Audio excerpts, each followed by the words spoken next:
오늘은 제 이야기를 중심으로 간증하면서 좀 풀어봤으면 좋겠어요. 앞에 있는 저는 아버지가 일본에서 옛날에 사업을 해서 돈을 버셨다가 친구에게 사기를 당했습니다.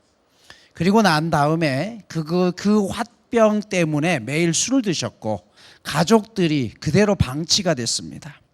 그래서 저희 형제 누나들은 전부 중학교부터 각자 알아서 살아야만 했어요.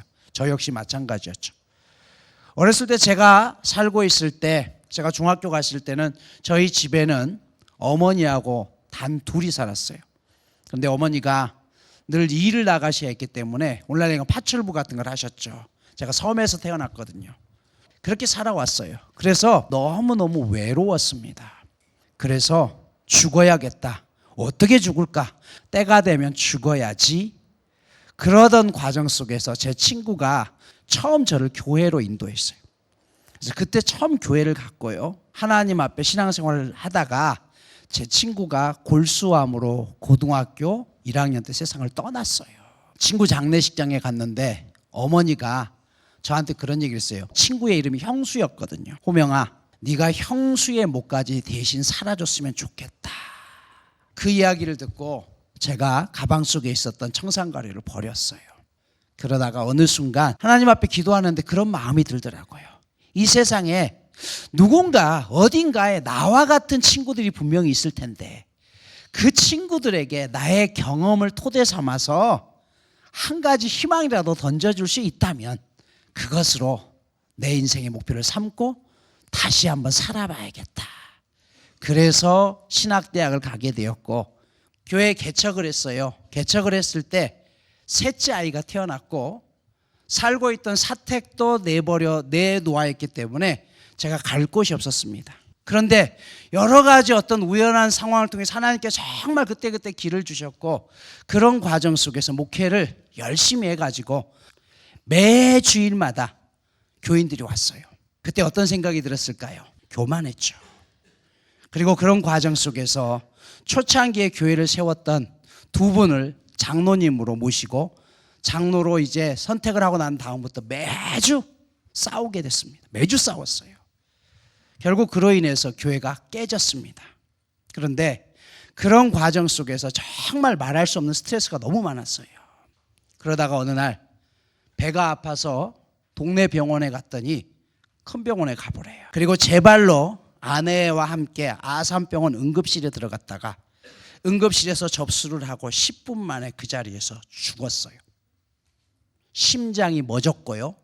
폐가 멎었고요. 쓸개가 망가졌어요.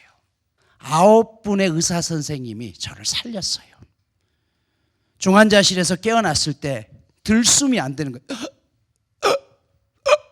제 발로 분명히 걸어왔는데 깨어난 뒤로는 손가락 하나 움직일 수 없는 거예요. 숨도 안 쉬어져요. 심장에서 물이 차가지고 그 물을 빼내는데 새까만 물이 나오는 거예요. 그렇게 중환자실에서 오랜 시간 동안 투병을 했습니다. 의사 선생님이 가족들을 불러서 오늘 밤 못 넘깁니다.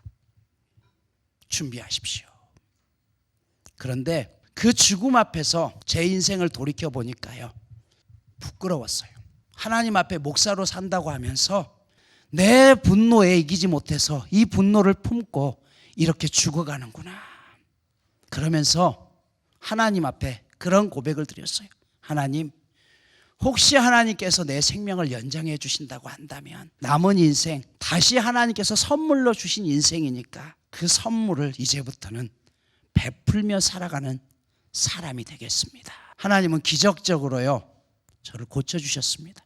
지금 있는 이곳으로 옮겼을 때는 다른 이유가 아니었어요. 교회가 한참 성장하다가 무너지고 제가 쓰러지고 그래서 양주 지역에서 가장 싼 곳을 찾아갔던 것이 지금의 저희 교회예요. 오고 나서 얼마 지나지 않아서 코로나를 맞이했습니다. 코로나 때 너무너무 힘들었어요. 제가 도망가지 못했던 이유는요. 저를 믿고 기다려주는 소수의 교인들이 있었기 때문이에요. 아무리 내가 어려워도 이분들도 나를 믿고 이 교회를 세우기 위해서 애쓰고 수고하는데 내가 도망가면 안 되지. 그래서 버텼습니다. 버텨내는 시간이 필요했어요. 그리고 그렇게 버텨내고 코로나가 끝나기 시작했을 때 교인들이 한 사람 한 사람씩 오기 시작했어요. 놀랍게도 어떻게 왔는지도 모르겠어요. 어떤 분은요, 재밌는 것은 그런 것도 있어요. 자기가 여기로 앞으로 이사 올 계획이래요. 이사는 아직 안 왔는데 그래서 한번 와봤대요. 자기 교회를 안 다닌대요.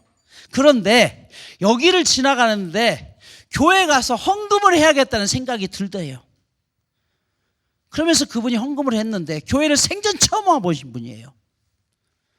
그러면서 내가 다음에 이사 오면 내가 이 교회 꼭 오겠습니다. 가고 나서 봉투를 열어보니까 80만 원이에요. 근데 그날 정말 80만 원이 꼭 필요했었거든요.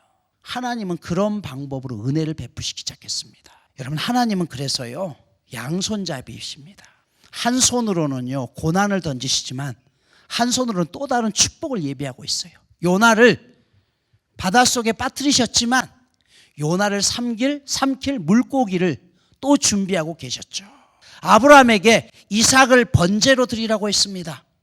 하지만 하나님은 또 하는 쪽으로는 한 손으로는 뭘 준비했어요?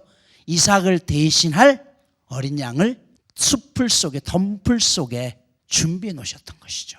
우리에게 고난을 주시는 이유도 바로 여기에 있다는 것입니다. 여러분들이 살아가면서 아마 앞으로 정말 많은 어려움들을 겪게 될 것이고 또 여러분들이 꿈꿨던 것과는 분명히 다른 삶을 살게 될 것입니다. 그럼에도 불구하고 제가 여러분들에게 조금 더 산 인생의 선배로서 말씀드리고 싶은 것은 어떤 경우에도 포기하지 마십시오. 기도하겠습니다.